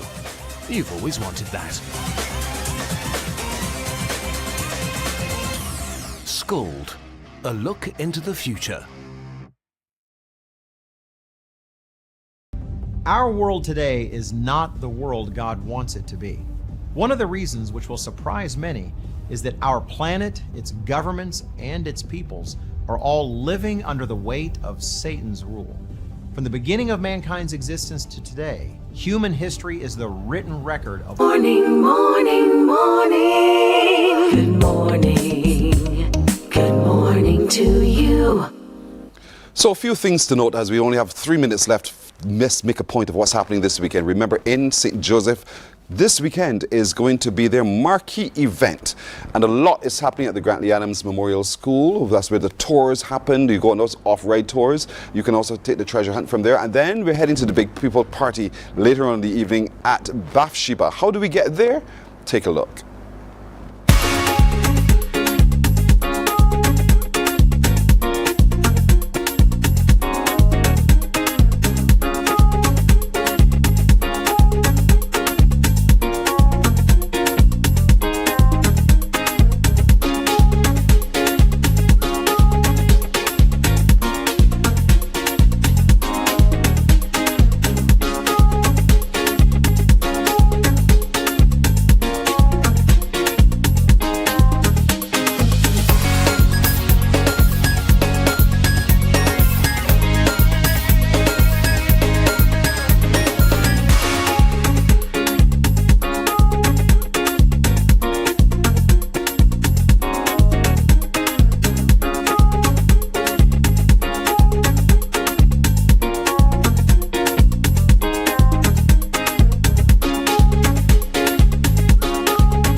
And there it is. That's where we're heading tomorrow for the Big People Party. It's on Saturday. We're gathering in St. Joseph for the Big People Party, which starts around 6 o'clock. The tours happen from Grantley Adams Memorial School from early in the morning, but you need to go online to ncf.bb and book your passport. And you can also pay at the door, I suppose, but it's going to be quite a spectacular evening. Now, today is Thursday.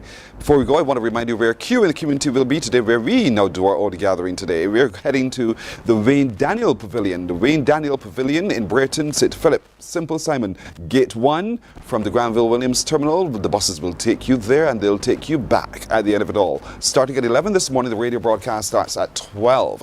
So we're looking forward for all of you gathering at the Wayne Daniel Pavilion in Brayton, St. Philip today for Q in the community.